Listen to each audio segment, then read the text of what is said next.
Ce que tu t'apprêtes à entendre n'est pas un conseil banal qu'on oublie en sortant de la vidéo. C'est un basculement. Un basculement dans ta façon de marcher, de parler, de respirer, de réagir, de te tenir droit quand la vie essaie de te plier. Parce que la vérité, c'est que ton futur ne se décide pas seulement dans les grandes occasions, il se décide dans le silence, dans la manière dont tu interprètes un retard, une humiliation, une porte fermée, une réponse froide, un vu sans réponse, un mois difficile, une fatigue qui te colle aux os.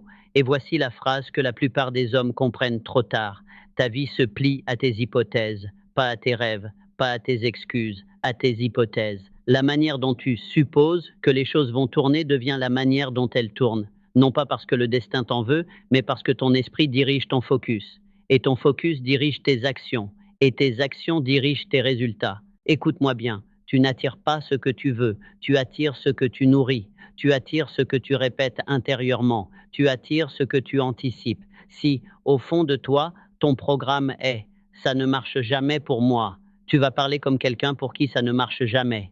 Tu vas agir comme quelqu'un qui s'attend à l'échec. Tu vas hésiter au moment décisif. Tu vas retarder un appel. Tu vas douter quand il faut avancer. Tu vas fuir quand il faut tenir. Et ensuite, tu vas regarder ta vie et tu vas dire « tu vois, j'avais raison ». Non, tu n'avais pas raison. Tu avais un script et tu l'as joué. C'est ça la grande manipulation invisible. Ton esprit peut te convaincre que c'est la réalité, alors que c'est juste ta programmation.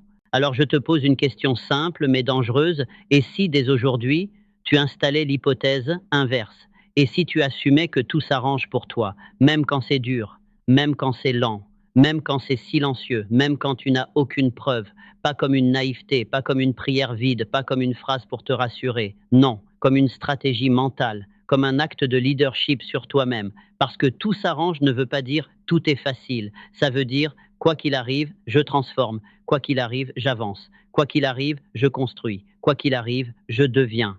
Et tu sais ce que cette hypothèse change immédiatement? Ta posture. Un homme qui suppose que tout s'arrange ne mendie pas. Il ne panique pas. Il ne s'écrase pas. Il ne quémande pas des signes. Il ne passe pas sa journée à lire l'humeur du monde comme si le monde était son patron. Il se lève, il respire, il fixe un cap et il agit. Il agit même quand il a peur. Il agit même quand il est fatigué. Il agit même quand personne ne croit en lui. Parce qu'il a compris une chose, la preuve vient après. La preuve n'est pas le point de départ. La preuve est la récompense de la répétition. Regarde l'histoire. Henry Ford n'a pas espéré que ça marche. Il a décidé que ça marcherait. Il a injecté sa certitude dans l'inconnu avant même que le monde comprenne ce qu'il faisait. Les gens disaient « une voiture pour le peuple, impossible ». Lui, il n'a pas fait un débat. Il a construit des usines. Parce que quand ton hypothèse est « ça va marcher », tu ne te comportes plus comme un mendiant de validation. Tu te comportes comme un architecte. Thomas Edison, lui, n'a pas pleuré au premier échec, ni au centième, ni au 10 000e. Il n'a pas passé sa vie à dire « et si je n'y arrive pas ?» Il a vécu avec une certitude interne. La réussite est inévitable. Donc il ne cherchait pas si ça arriverait. Il cherchait comment et combien de temps. Et c'est ça qui change tout. Quand tu assumes que le résultat est verrouillé, tu arrêtes de négocier avec ta peur. Charles Schwab, dans l'Acier, n'a pas agi comme un homme qui demande l'autorisation d'exister.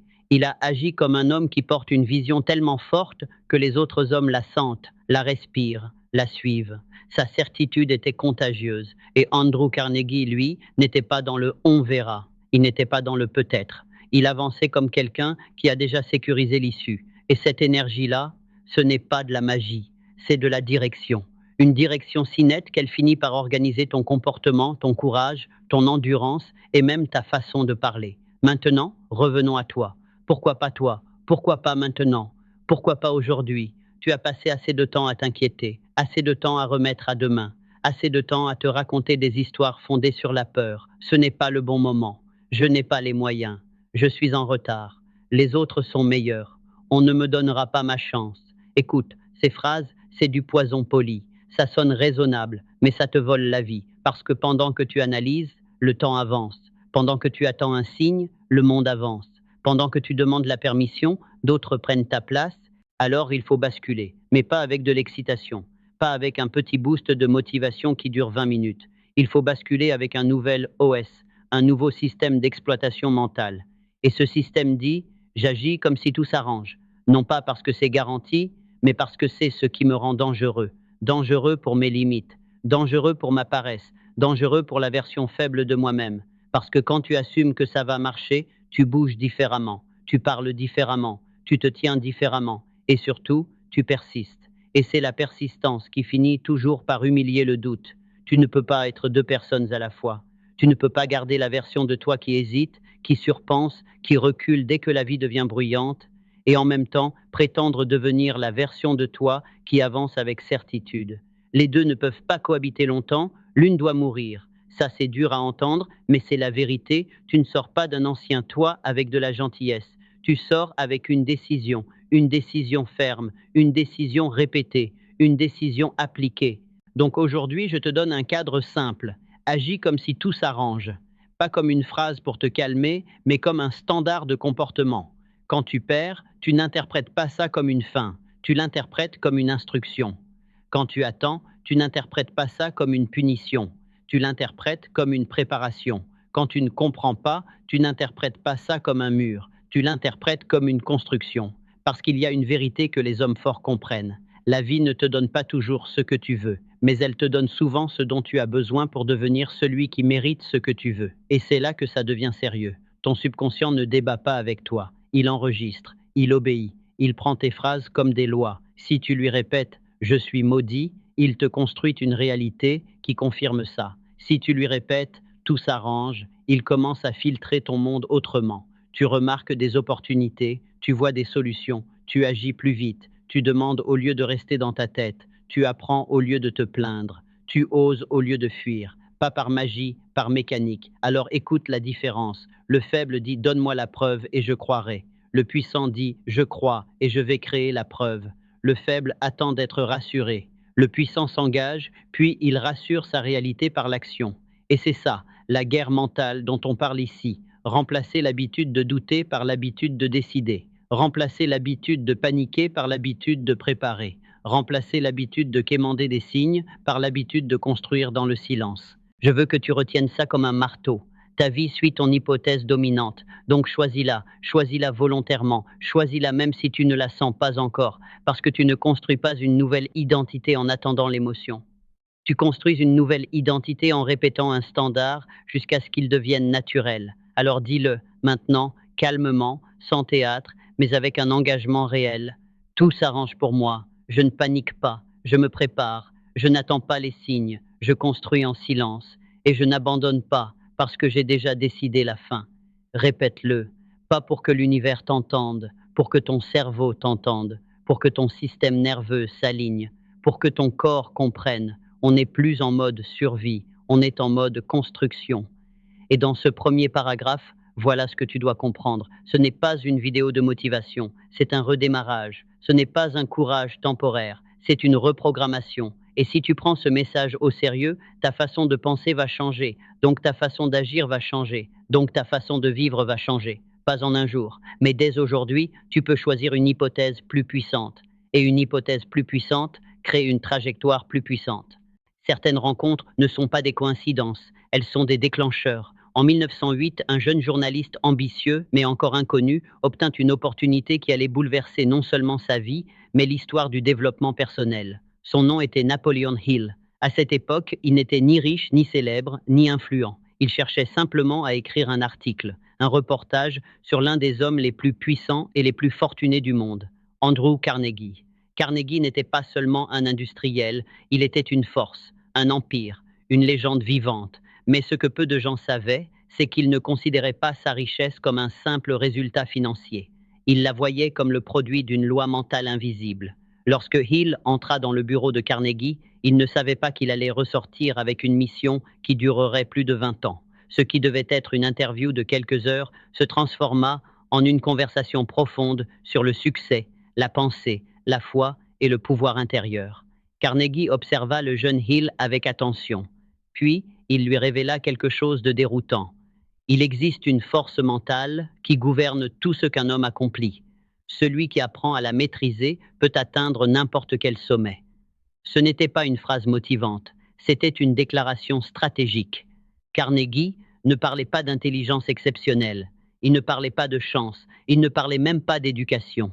Il parlait d'identité mentale. Il expliqua à Hill que tous les hommes qu'il avait vus réussir massivement partageaient un point commun invisible. Ils se voyaient déjà comme ce qu'ils allaient devenir. Avant d'avoir, ils étaient. Avant de recevoir, ils incarnaient. Avant d'obtenir des résultats, ils adoptèrent la posture mentale correspondante. Ce n'était pas de l'optimisme naïf, c'était une discipline intérieure. Carnegie proposa alors un défi monumental à Hill. Étudier pendant 20 ans les hommes les plus accomplis d'Amérique, analyser leurs pensées, observer leurs habitudes, comprendre leurs convictions, découvrir le modèle caché qui reliait leur réussite. Henry Ford, Thomas Edison, Alexander Graham Bell et bien d'autres. Hill accepta. Ce n'était pas simplement une recherche, c'était une immersion dans le cerveau des bâtisseurs. Et au fil des années, un schéma clair apparut. Ces hommes ne pensaient pas comme la moyenne. Ils n'agissaient pas comme la moyenne. Ils ne se définissaient pas comme la moyenne. Ils avaient déjà accepté intérieurement leur destinée. Prenons Henry Ford. On le traitait d'ignorant, on le critiquait, on le ridiculisait, mais il se voyait déjà comme l'homme qui transformerait l'industrie automobile. Son identité était plus forte que les critiques. Thomas Edison échoua des milliers de fois avant d'inventer l'ampoule fonctionnelle. Mais dans son esprit, il n'échouait pas. Il expérimentait. Son identité n'était pas celle d'un homme qui tente, c'était celle d'un inventeur destiné à réussir. Alexander Graham Bell n'attendait pas l'approbation du monde. Il voyait déjà l'avenir des communications. Ce qui est fascinant, c'est que ces hommes n'attendaient pas les résultats pour croire en eux. Ils croyaient avant d'avoir les preuves. Il comprit alors quelque chose de fondamental. Le succès est toujours précédé par une certitude intérieure, pas une simple espérance. Une certitude, une conviction calme mais inébranlable. Ces hommes ne se demandèrent pas « est-ce que ça va marcher ?» Ils se demandaient « comment vais-je le faire fonctionner ?» La différence est immense. La majorité doute et agit timidement. Les bâtisseurs agissent comme si la réussite était déjà intégrée à leur identité. Il écrivit plus tard « Vous devenez ce à quoi vous pensez constamment. » Mais ce que peu de gens comprennent, c'est que cette pensée doit être accompagnée d'émotions et d'engagement. Ces hommes ne faisaient pas que visualiser. Ils vivaient déjà mentalement leur réussite. Ils parlaient comme des leaders avant d'être reconnus. Ils décidaient comme des stratèges avant d'être confirmés. Ils se comportaient comme des gagnants avant de gagner. Ce n'était pas de l'arrogance, c'était une programmation consciente. Carnegie avait raison. Il existe une force mentale invisible. Elle ne se voit pas, elle ne s'achète pas, elle ne s'hérite pas, elle se cultive. Hill découvrit aussi que cette force ne dépendait pas des circonstances. Certains des hommes qu'il étudia avaient commencé dans la pauvreté. Certains avaient connu des humiliations. Certains avaient été rejetés. Mais ils avaient un point commun. Ils refusaient de s'identifier à leur situation actuelle. Ils ne disaient pas « je suis pauvre ». Ils disaient « je suis en train de construire ma richesse ». Ils ne disaient pas « je suis un échec ». Ils disaient « je suis en apprentissage ». C'est subtil, mais c'est puissant. Le monde extérieur peut retarder tes résultats, mais il ne peut pas empêcher ton identité d'évoluer. Il comprit que la vraie richesse n'était pas d'abord matérielle.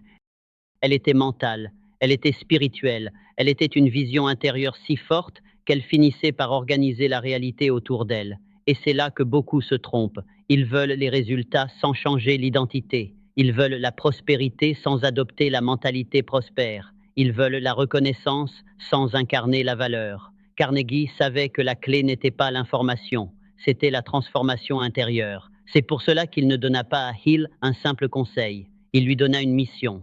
Parce que comprendre cette loi, c'est changer sa vie. Mais la comprendre intellectuellement ne suffit pas. Il faut l'appliquer. Aujourd'hui, la même opportunité est devant toi. Tu peux continuer à t'identifier à tes limites actuelles, ou tu peux commencer à incarner la version future de toi-même.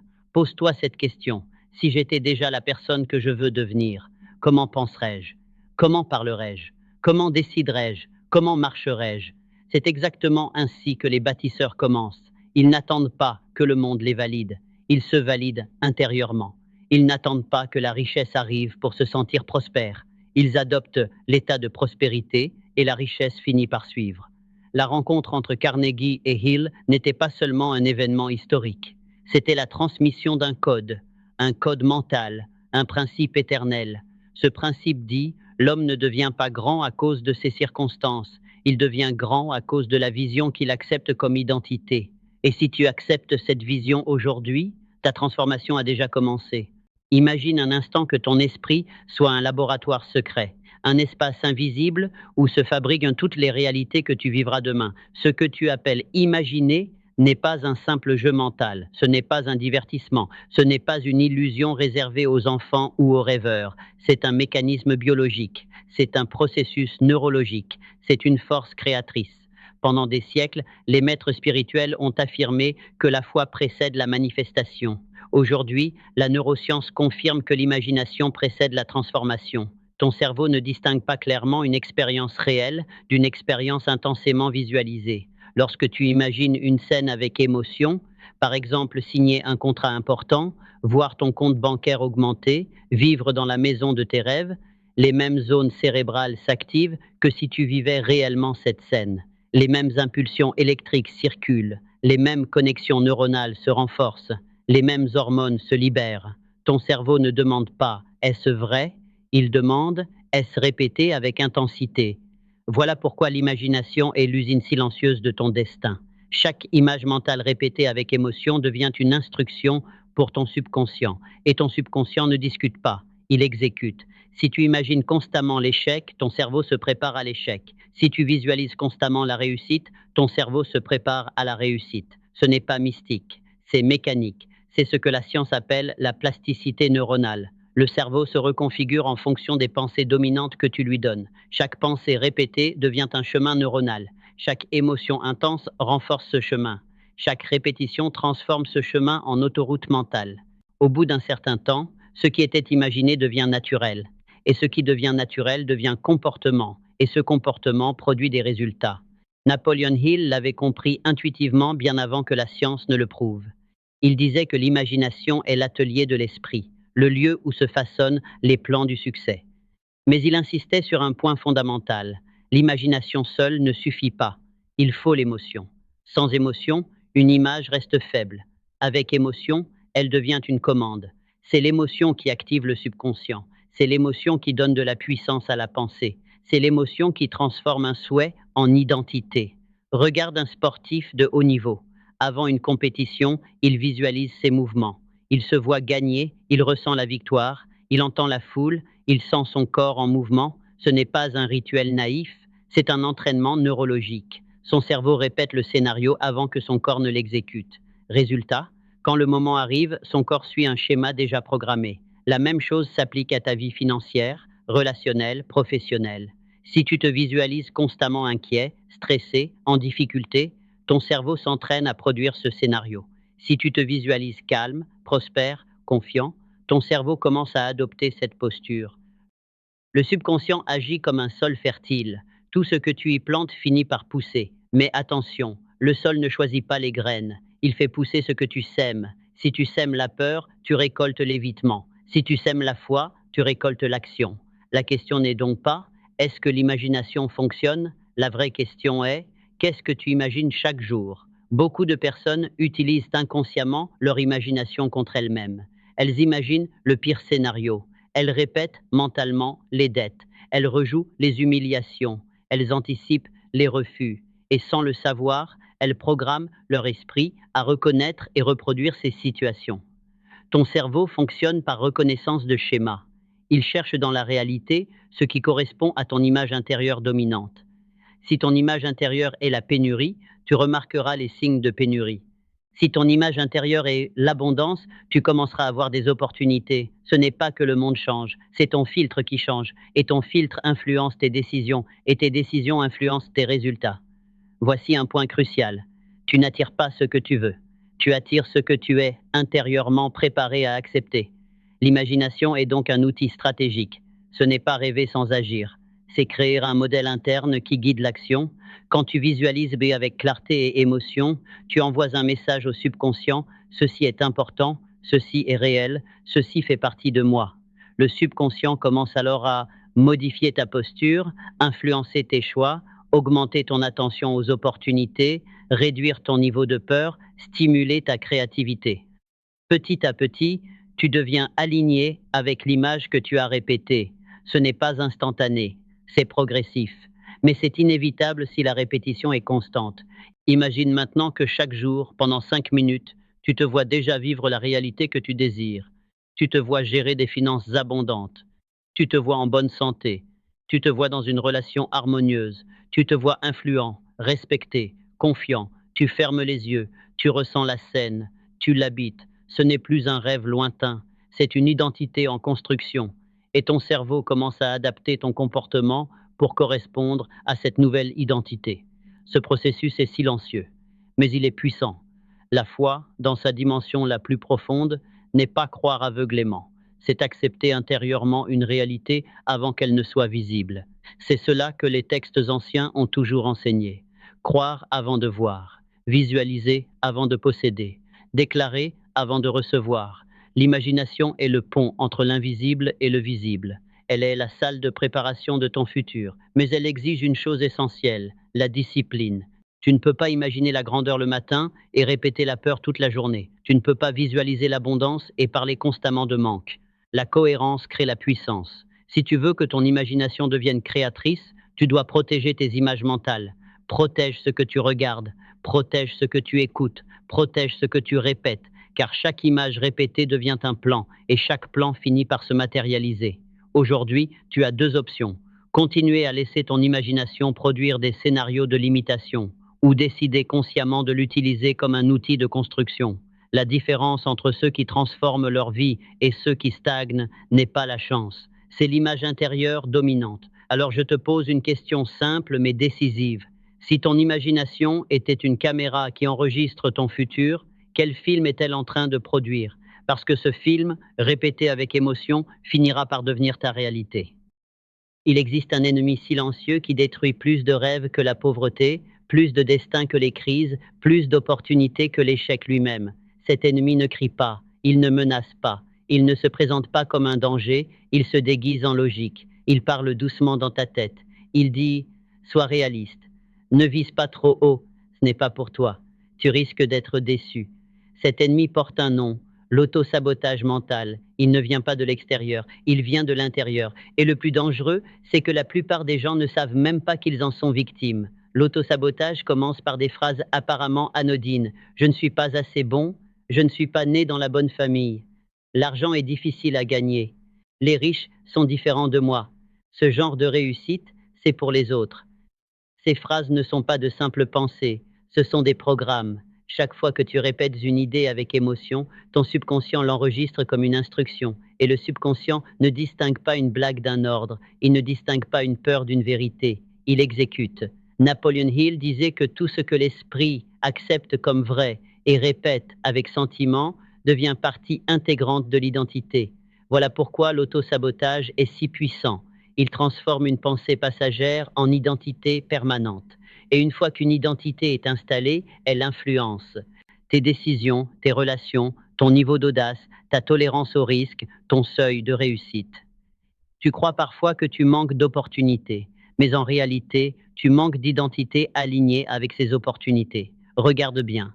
Quand une chance se présente, que se passe-t-il? Si ton identité intérieure est limitée, tu doutes, tu hésites, tu trouves une excuse, tu recules, et ensuite tu dis « ce n'était pas pour moi ». Mais ce n'est pas l'opportunité qui n'était pas pour toi, c'est ton identité qui n'était pas prête. L'autosabotage est une foi inversée.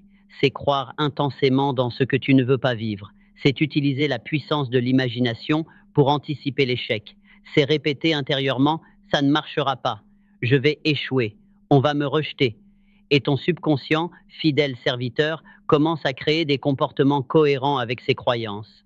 Tu parles avec moins d'assurance. Tu prends moins d'initiative. Tu évites les risques. Tu interprètes chaque difficulté comme une preuve que tu avais raison. C'est un cercle invisible, un cercle auto-alimenté. Plus tu doutes, plus tu agis timidement. Plus tu agis timidement, plus les résultats sont faibles. Plus les résultats sont faibles, plus tu renforces le doute. Voilà comment des vies entières stagnent. Non pas par manque de potentiel, mais par excès de croyances limitantes. La plupart des gens pensent que leur problème est extérieur, mais le vrai champ de bataille est intérieur. Le monde respecte l'image que tu as de toi-même. Si tu te considères petit, le monde te traitera comme petit.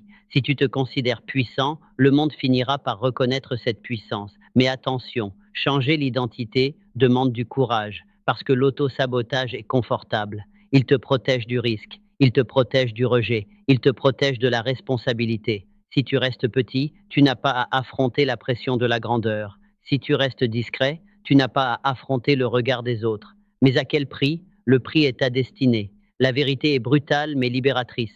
Tu n'es pas limité par ton passé. Tu es limité par la version de toi-même que tu continues d'accepter. Et la bonne nouvelle, tout programme peut être remplacé. La neuroscience appelle cela la substitution de paradigme. Chaque fois que tu remplaces consciemment une pensée limitante par une pensée constructive, tu crées un nouveau chemin neuronal. Au début, l'ancien chemin est plus fort. C'est normal. Il a été répété pendant des années. Mais chaque nouvelle répétition consciente renforce le nouveau circuit. Imagine que tu entendes dans ta tête « je ne suis pas capable ». Au lieu d'accepter cette phrase comme vérité, tu l'observes, tu la questionnes. Tu réponds « cette pensée n'est pas une vérité, c'est un ancien programme ». Puis tu déclares « je suis en apprentissage, je suis en progression, je développe mes capacités chaque jour ». Ce n'est pas de l'auto-illusion, c'est de la reprogrammation. Petit à petit, ton cerveau commence à intégrer cette nouvelle version. Et lorsque cette nouvelle pensée devient dominante, ton comportement change. Tu oses plus, tu t'exprimes différemment, tu saisis des opportunités que tu ignorais avant. L'auto-sabotage ne disparaît pas en un jour, mais il perd de sa force lorsque tu deviens conscient. La conscience est le premier niveau de liberté. Observe tes pensées automatiques, écoute le ton intérieur avec lequel tu te parles. Est-il encourageant ou critique? Est-il puissant ou limitant? Beaucoup de gens se parlent d'une manière qu'ils n'oseraient jamais utiliser avec un ami. Ils se jugent, ils se condamnent, ils se diminuent, et ensuite ils s'étonnent de ne pas avancer. Le changement commence lorsque tu décides de devenir le gardien de ton dialogue intérieur. Chaque pensée est une graine, chaque répétition est un arrosage, chaque émotion est un engrais. Si tu continues d'arroser la peur, elle grandira. Si tu arroses la foi, elle prendra racine. Et plus elle prendra racine, plus elle deviendra naturelle. Il arrive un moment où la nouvelle identité devient dominante, où la confiance devient automatique, où la prospérité semble logique, où l'audace devient normale. Et à ce moment-là, les résultats changent, pas par magie, mais par alignement. La question décisive est celle-ci. Vas-tu continuer à croire dans tes limites ou vas-tu décider de croire dans ta capacité d'évolution? L'auto-sabotage est puissant, mais la conscience est plus puissante. Et lorsque la foi remplace la peur, l'identité change. Et lorsque l'identité change, la réalité suit. Le succès n'est jamais un accident. Il n'est jamais le fruit du hasard. Il n'est jamais le résultat d'un simple coup de chance. Il repose sur des lois précises. Napoleon Hill a consacré plus de 20 ans à étudier les plus grands bâtisseurs de son époque. Il a analysé leurs pensées, leurs habitudes, leurs croyances, leurs décisions. Et au cœur de toute leur réussite, il a découvert 3 piliers fondamentaux. 3 forces invisibles qui, lorsqu'elles sont alignées, créent un champ de puissance impossible à ignorer. Ces 3 piliers sont 1. Le désir ardent. 2. La substitution de paradigme. 3. L'alliance mastermind. Si l'un manque, la structure vacille. Mais lorsque les 3 sont activés ensemble, l'identité change et la réalité suit. 1. Le désir ardent. Le feu qui initie tout le désir est le point de départ de toute réussite. Mais attention, il ne s'agit pas d'une simple envie, pas d'un souhait timide, pas d'un « ce serait bien si ». Il s'agit d'un feu intérieur, un engagement si fort que l'option d'abandonner n'existe plus. Napoleon Hill disait « Le point de départ de toute réussite est un désir ardent, défini et persistant ». Pourquoi ardent? Parce qu'un désir faible s'éteint au premier obstacle. Un désir ardent, lui, transforme les obstacles en carburant. Lorsque ton désir est intense, tu cherches des solutions au lieu d'excuses. Tu persistes là où les autres abandonnent, tu restes concentré malgré les critiques. Le désir ardent magnétise l'esprit, il donne une direction claire au subconscient. Il envoie un message précis, ceci est important, ceci fait partie de moi. Mais beaucoup de gens n'ont pas de désir ardent. Ils ont des envies changeantes, ils veulent réussir, mais ils veulent aussi rester confortables. Ils veulent évoluer, mais sans inconfort. Or, toute croissance implique une friction. Le désir ardent supprime l'hésitation. Il transforme un rêve flou en mission personnelle. Pose-toi la question. Ce que tu veux, le veux-tu vraiment? Ou est-ce simplement une idée agréable? Lorsque le désir devient non négociable, la transformation commence. 2. La substitution de paradigme, la reprogrammation intérieure. Un paradigme est un ensemble de croyances automatiques qui gouvernent ton comportement, ton système d'exploitation mentale. Il détermine comment tu penses, comment tu réagis, comment tu interprètes les événements, ce que tu considères possible ou impossible. Le problème, La majorité des paradigmes sont hérités, ils viennent de l'éducation, de l'environnement, des expériences passées, et souvent, ils sont limitants. L'argent est rare, les riches sont différents, je ne suis pas assez compétent, le succès est difficile. Ces croyances fonctionnent comme des programmes invisibles. Tu peux vouloir réussir, mais si ton paradigme est programmé pour la limitation, tu resteras inconsciemment aligné avec cette limitation. C'est ici que la substitution de paradigme devient essentielle. Changer un paradigme ne se fait pas par une simple décision. Il faut de la répétition, de l'émotion, de la cohérence. Chaque fois que tu remplaces une croyance limitante par une croyance constructive, tu construis un nouveau circuit neuronal. Au début, l'ancien paradigme résiste. Il est plus fort, plus familier, plus automatique. Mais à force de répétition consciente, le nouveau paradigme gagne en puissance. Par exemple, au lieu de dire « je ne suis pas fait pour ça », tu dis « je suis en train d'apprendre ». Au lieu de dire « c'est trop difficile », tu dis « je développe les compétences nécessaires ». Au lieu de dire « je manque d'argent », tu dis « je crée de nouvelles sources de revenus ». Chaque nouvelle phrase, répétée avec conviction, devient une instruction et le subconscient s'adapte. La neuroscience appelle cela la neuroplasticité. Le cerveau se réorganise selon les pensées dominantes. Ce que tu répètes devient naturel. Ce qui devient naturel devient automatique. Et ce qui devient automatique devient identité. 3. L'alliance mastermind, la puissance des esprits alignés. Le troisième pilier est souvent sous-estimé. Pourtant, il est déterminant. Napoleon Hill insistait sur un principe clair. Aucune grande réussite n'est possible sans la coopération d'autres esprits alignés. Il appelait cela le mastermind, une alliance de personnes partageant une vision commune. Pourquoi est-ce si puissant? Parce que ton cerveau est influencé par ton environnement. Il existe des neurones appelés neurones miroirs. Ils te permettent d'imiter inconsciemment les comportements, les attitudes et même les croyances des personnes avec lesquelles tu passes le plus de temps. Si tu fréquentes des personnes pessimistes, ton esprit s'imprègne de pessimisme. Si tu fréquentes des personnes ambitieuses, ton esprit s'élève. Ton environnement façonne ton identité. Voilà pourquoi certaines personnes stagnent, non pas par manque de talent, mais par exposition constante à la limitation. Une alliance mastermind fonctionne comme un amplificateur. Elle renforce ta foi, élargit ta vision, stimule ta créativité, maintient ton engagement. Lorsque tu es entouré de personnes qui croient en la croissance, tu te sens obligé d'évoluer. Lorsque tu es entouré de personnes qui visent haut, ton standard augmente. Et même si tu n'as pas encore cet environnement physiquement, tu peux le créer. 1. Par les livres que tu lis, par les mentors que tu écoutes, par les contenus que tu consommes, par les cercles que tu rejoins. Chaque exposition répétée à un modèle supérieur élève ton paradigme. L'alignement des 3 piliers. Imagine maintenant ces 3 piliers combinés. Le désir ardent allume le feu. La substitution de paradigme construit la nouvelle structure mentale.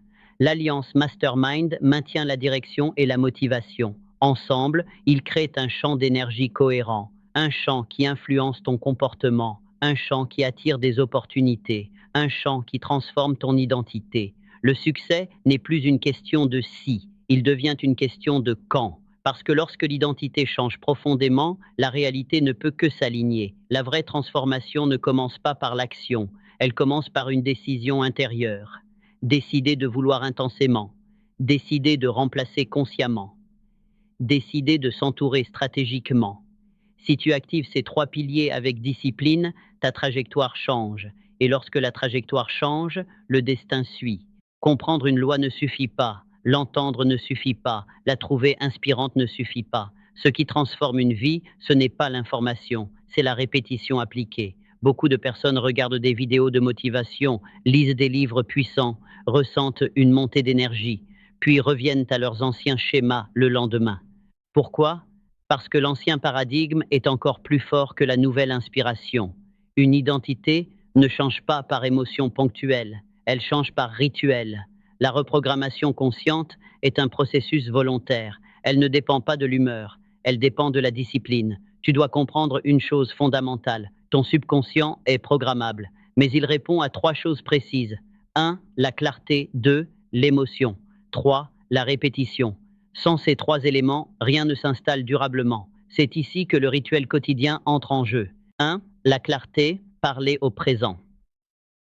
La majorité des gens formulent leurs désirs au futur. Un jour, je serai riche. Un jour, je réussirai. Un jour, ma vie changera. Mais le subconscient ne comprend pas un jour. Il comprend le présent. Le futur affaiblit la commande. Le présent active la commande. Au lieu de dire je veux être prospère, tu dis je suis en train de construire ma prospérité. Au lieu de dire je serai confiant, tu dis je développe une confiance solide chaque jour. Le langage crée l'identité. Chaque phrase répétée devient une instruction. Si tu répètes au futur, tu programmes l'attente. Si tu répètes au présent, tu programmes l'incarnation. La clarté est essentielle. Sois précis. Ne dis pas je veux plus d'argent. Dis je développe des sources de revenus alignées avec mes compétences. Ne dis pas je veux être heureux. Dis je cultive la paix intérieure et des relations harmonieuses. Le cerveau adore la précision. Plus l'image est claire, plus la programmation est efficace. 2. L'émotion. Activer le subconscient sans émotion ne fonctionne pas. Tu peux dire 1000 fois je suis prospère d'une voix monotone, cela restera superficiel. Mais si tu fermes les yeux, si tu visualises ton compte bancaire positif, si tu ressens la liberté financière, alors ton cerveau réagit. L'émotion est le déclencheur. Elle transforme la phrase en expérience. Lorsque tu imagines une scène avec intensité, ton rythme cardiaque peut changer, tes hormones peuvent varier, tes circuits neuronaux s'activent, ton cerveau commence à agir comme si c'était réel. Voilà pourquoi la visualisation est puissante, mais elle doit être immersive. Ne te contente pas de voir l'image. Entre dedans, entends les sons, ressens les sensations, visualise les détails. Si tu imagines la réussite professionnelle, vois le bureau, les contrats, les clients satisfaits. Si tu imagines l'abondance, ressens la sécurité, la tranquillité, la gratitude. L'émotion magnétise l'image et l'image répétée devient identité. 3. La répétition transformée en automatisme. La transformation se produit par accumulation. Un jour de pratique ne suffit pas, une semaine ne suffit pas, mais 30 jours cohérents peuvent déjà créer un basculement. La neuroscience appelle cela la consolidation neuronale. Plus tu actives un circuit, plus il se renforce. Au début, cela peut sembler artificiel. Tu répètes une nouvelle identité alors que ton environnement ne la reflète pas encore. Mais rappelle-toi, tu ne programmes pas le monde, tu programmes ton cerveau. Et lorsque ton cerveau change, ton comportement change. Et lorsque ton comportement change, tes résultats changent. Voici un rituel simple mais puissant. Le rituel matinal, 5 à 10 minutes. Au réveil, avant de consulter ton téléphone, ferme les yeux. Respire profondément. Visualise la version idéale de ta vie. Déclare au présent 3 affirmations puissantes. Ressens-les comme déjà vraies. Par exemple, je suis discipliné et concentré. Je crée de la valeur et je suis récompensé pour cela. Je marche avec confiance et clarté. Puis lève-toi et agis comme cette personne, pas parfaitement, mais intentionnellement. Le rituel du soir, 5 minutes. Avant de dormir, repasse mentalement les progrès du jour, remercie pour ce qui avance. Visualise encore une fois ta réalité future, déclare « Je refuse d'accepter une version inférieure de moi-même ». Le sommeil consolide les circuits neuronaux. Ce que tu visualises avant de dormir influence ton subconscient profondément. L'alignement avec l'action. Attention, la reprogrammation ne remplace pas l'action. Elle prépare l'action. Tu ne te contentes pas d'imaginer la réussite. Tu prends des décisions alignées avec cette nouvelle identité. Si tu affirmes être discipliné, tu dois agir avec discipline. Si tu affirmes être prospère, tu dois agir avec responsabilité financière. L'action renforce l'identité. L'identité renforce l'action. C'est un cercle vertueux. Au début, tu agis volontairement. Puis cela devient naturel. Puis cela devient automatique. Puis cela devient toi. Tu n'attends plus la permission. Le plus grand changement survient lorsque tu arrêtes d'attendre une validation extérieure. Tu n'attends plus que quelqu'un te dise que tu es capable, tu le déclares. Tu n'attends plus que les circonstances soient parfaites. Tu commences. Tu n'attends plus la preuve avant de croire. Tu crois avant de voir. Et progressivement, ta posture change, ton regard change, ta manière de parler change, tes décisions changent. Le monde perçoit cette transformation. Les opportunités commencent à apparaître, pas par magie, mais parce que tu es désormais aligné avec elles. La reprogrammation consciente est un engagement quotidien. C'est une discipline intérieure. Ce n'est pas spectaculaire, c'est régulier. Mais ce qui est régulier devient puissant. Et ce qui est puissant finit par transformer une vie. Il existe une vérité que beaucoup refusent d'accepter. Une vérité simple, directe, implacable. Tu n'attires pas ce que tu désires, tu attires ce que tu es. Le monde extérieur ne répond pas à tes souhaits, il répond à ton identité dominante, il ne répond pas à tes paroles occasionnelles, il répond à ta vibration constante. Ta vibration est définie par ce que tu penses le plus souvent, par ce que tu ressens le plus intensément, par ce que tu crois au plus profond de toi. Napoléon Hill l'avait formulé clairement. La pensée dominante attire à elle ce qui est en harmonie avec elle. Autrement dit, ton esprit agit comme un aimant. Si ton identité est imprégnée de peur, tu reconnaîtras les situations qui confirment cette peur. Si ton identité est nourrie de confiance, tu reconnaîtras les opportunités alignées avec cette confiance. Ce n'est pas mystique, c'est cohérent. Le cerveau fonctionne par cohérence. Il cherche en permanence à aligner ta réalité avec ton image intérieure. Si tu te vois inconsciemment comme quelqu'un qui échoue, tu interpréteras chaque difficulté comme une preuve. Si tu te vois comme quelqu'un en croissance, tu verras chaque difficulté comme un entraînement. La différence est immense, car l'interprétation influence l'action, et l'action influence le résultat. Beaucoup disent, quand j'aurai plus d'argent, je serai confiant. Quand je serai reconnu, je me sentirai légitime. Quand je réussirai, je croirai en moi. Mais la loi fonctionne à l'envers. Tu dois d'abord devenir intérieurement ce que tu veux attirer. La confiance précède la reconnaissance. La prospérité intérieure précède la richesse visible. La foi précède la manifestation. Tu ne peux pas vibrer le doute et espérer attirer la certitude. Tu ne peux pas vibrer la pénurie et espérer attirer l'abondance. Tu ne peux pas vibrer l'insécurité et espérer attirer la stabilité. La vie reflète ce que tu aimais, et ce que tu aimais est le résultat de ton identité. Alors pose-toi cette question honnête. Qui es-tu intérieurement? Pas ce que tu montres, pas ce que tu prétends, mais ce que tu crois vraiment être. Si au fond de toi tu te considères limité, cette limite guidera tes choix.